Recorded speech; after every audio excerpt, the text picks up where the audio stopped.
मित्रों नमस्कार।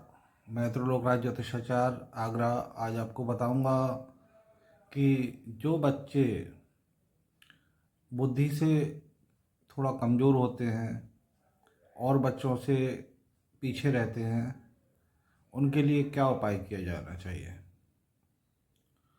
तो उनके लिए सबसे पहले तो उनकी कुंडली देखना चाहिए और पंचम स्थान जो विद्या बुद्धि का स्थान है उसकी पोजीशन देखना चाहिए कि क्या है जन्म कुंडली में।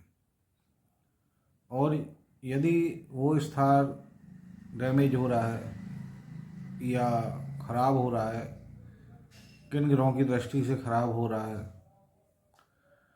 लग्नेश भी पीड़ित होगा, द्वितीयेश भी पीड़ित होगा और पंचमेश भी, ऐसे बच्चे जो हैं वो औरों से पीछे रह जाते हैं। उनका माइंड जो है डेवलप नहीं होता है कि उम्र तो 15 साल की है लेकिन पढ़ रहे हैं तीसरी क्लास में, थर्ड क्लास में।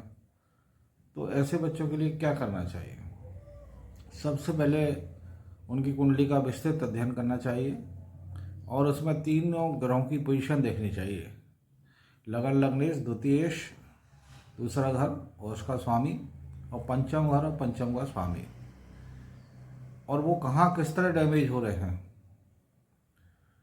उनका प्रॉपर ट्रीटमेंट करना चाहिए। ज्योतिष और डॉक्टरी का पेशा लगभग एक सा है। जिस तरह डॉक्टर देखता है कि इसमें आयरन की कमी है, इसको आयरन की गोली लिख दो। डॉक्टर देखता है कि इसको कैल्शियम कमी है, कैल्शियम लिख दो। और जो भी तत्व की कमी होती है तो डॉक्टर अपने चेक कराने के बाद में उसकी पूर्ति करता है तो वो व्यक्ति ठीक हो जाता है। इसी तरह ज्योतिष में है कि जो ग्रह की कमज़ोर होता है और उसे आवश्यकता है उसको डेवलप करने की, तो ज्योतिष में स्टोन पहना करके उसकी पूर्ति की जाती है। वैसे जनरल में आप कोई भी पीला नग या पुखराज उस बच्चे को पहना दीजिए और निश्चित देखिए कि उसमें इजाफा होगा। लेकिन इसको पहनाने से पहले किसी अच्छे एस्ट्रोलॉजर से संपर्क जरूर करें, क्योंकि मान लीजिए वो मारक ना हो, तो इसलिए आपको ये ज़रूरी है। अगर आप वो स्टोन पहना देंगे तो निश्चित है कि उसमें जो है बहुत अच्छा इजाफा होगा। पुखराज की पहले के ज़माने में जो बुद्धि से बहुत कमज़ोर हुआ करते थे, राजा महाराजाओं के बच्चे होते थे, बड़े लोगों के बच्चे होते थे, तो उनको पुखराज की भस्म दी जाती थी। पुखराज की भस्म बना करके उन बच्चों को दी जाती है। जैसे चांदी की भस्म होती है, सोने की भस्म होती है, उस तरह पुखराज की भी भस्म होती है। उसको भस्म बना करके और उस बच्चे को दी जाती थी। उससे बहुत अच्छा लाभ होता था। तो आपका बच्चा पढ़ाई में कमज़ोर है, अगर उसे याद नहीं होता, याददाश्त उसकी वीक है, तो आप पुखराज पहनाइए उसको। लेकिन बिना किसी अच्छे एस्ट्रोलॉजर की सलाह के कोई भी नग नहीं पहनना चाहिए, ना पहनाना चाहिए। और शुभ समय पहनाना चाहिए और समय भी शुभ हो और नग भी डिफेक्टिव ना हो। और नग लेना चाहिए तो हमेशा ज्योतिषी से ही लेना चाहिए। दुकान से तो वो आपके सामने पुड़िया रख देंगे, उनको तो बेचना है। अब आप देखिए, आपको छांटना आता नहीं है कि इसमें क्या डिफेक्ट होते हैं, नग में कौन कौन से डिफेक्ट होते हैं और उनका क्या मतलब होता है, तो वो नुकसान ही करेगा। अगर आपने डिफेक्टिव पहन लिया नग तो वो आपको नुकसान करेगा, फ़ायदा नहीं करेगा। इसलिए प्रॉपर ज्योतिष की सलाह से ही कोई भी नग धारण करें तो प्रॉपर ज्योतिषी की सलाह से ही धारण करें। अन्यथा ऐसे किसी ने बता दिया या आपने कैलेंडर में देख के पहन लिया या राशि नग पहन लिया तो नहीं पहनना चाहिए, वो नुकसान करने के काफ़ी चांस होते हैं उसमें।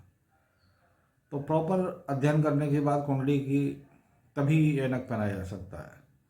हाँ, अगर आपका बच्चा पढ़ाई में कमज़ोर है तो अधिकतर 50% से अधिक लोगों को पुखराज पहनने से लाभ हो जाता है। बच्चे को गले में लॉकेट 3 रत्ती से ऊपर डलवा दें ओरिजिनल पुखराज तो बहुत अच्छा है, और सब्स्टिट्यूट डलवाएं तो 5 रत्ती 7 रत्ती का डलवा दें। लेकिन कम से कम 3 रत्ती का ओरिजिनल पुखराज अगर आप छोटे बच्चे को डलवा देते तो उसकी बुद्धि में, विद्या में, दिमाग में बहुत इजाफा होगा और बच्चा पहले की अपेक्षा काफ़ी तेज हो जाएगा। आप प्रैक्टिकल करके देखिए, जिन बच्चों का मन पढ़ाई में नहीं लगता है, दूसरी शैतानियों में लगता है, उनको भी आप पुखराज बना सकते हैं।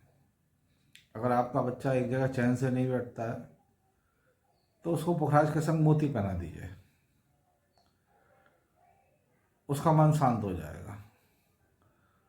ये बहुत ऐसे ट्रीटमेंट हैं कि जो मैंने प्रैक्टिकल किए हैं, तो मैं आपको प्रैक्टिकली बताता हूँ। जो भी बात बताऊँगा प्रैक्टिकल बताऊँगा।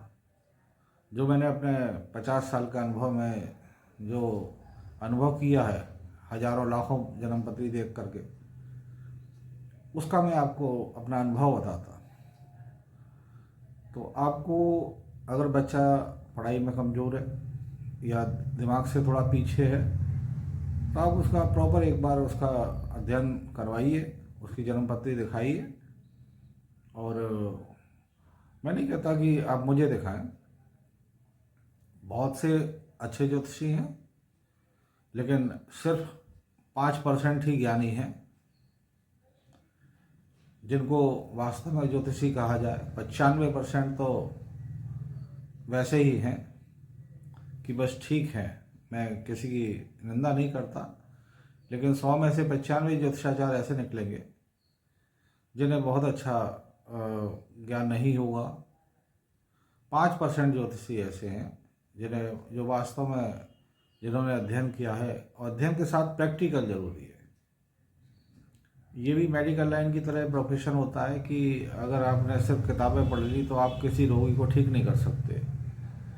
आपको जब तक प्रैक्टिकल नहीं हो आपका, तो ज्योतिष में ही प्रैक्टिकल है कि आपका कितना प्रैक्टिकल है, ये देखा जाता है।